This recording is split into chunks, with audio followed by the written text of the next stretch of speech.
দেখো গাইস, আমি মসুর ডালটাকেও বেটে নিয়েছি।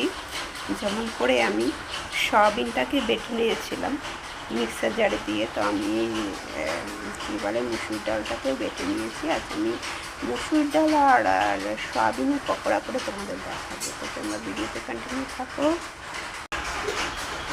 মসুর ডালটা আমি মধ্যে দিয়ে দিয়েছি সয়াবিনের মধ্যে, তো আমি আদা টুকু দিয়ে দেবো, আদা টুকু দিয়ে দিলাম। এবার পেঁয়াজ কাঁচা লঙ্কা কুচনো সেটাও দিয়ে দিচ্ছি। সব কিছু দিয়ে আমি মাখিয়ে রাখবো কিছুক্ষণ, তারপরে মাখিয়ে নেবো। তারপরে আমি পকোড়াগুলোকে করবো। 10 মিনিট এটা রেস্টে রাখতে হবে মাখিয়ে। এখন আমি নুন হলুদ একটু সামান্য মিষ্টি দেবো এর মধ্যে, সামান্য চিনি দিয়েছি, দিয়ে দিয়েছি। এবার দেবো একটু লবণ, পরিমাণ গাইস লবণও দিয়ে দিয়েছি। এবার এটাকে আমি ভালো করে মাখাবো। তো তোমরা ভিডিওতে থাকো, এটাকে সুন্দর করে মাখিয়ে নিই।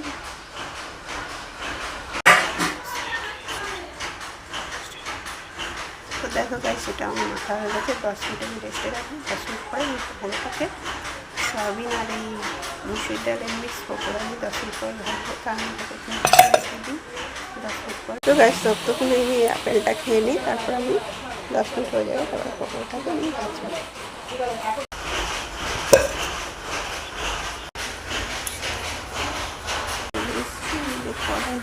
দিয়ে দিয়েছি, তেলটা গরম হয়ে গেছে গাইস, একটুখানি কম দিয়ে দিই। তো দেখো এটাকে বন্ধু করে 10 মিনিট রেস্টে ছিলাম, তো ভালোই হয়েছে, মাখিয়ে গেছে। এবার আমি ভাজবো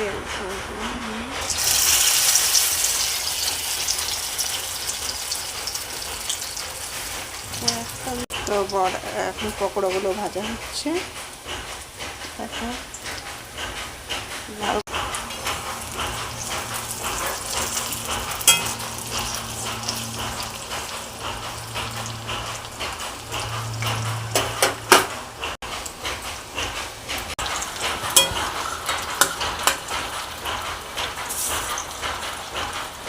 প্রত্যেকটা পকোড়া আমি এভাবে করেই ভেজে নেবো, খেতে কিন্তু দারুণ টেস্টি হয়।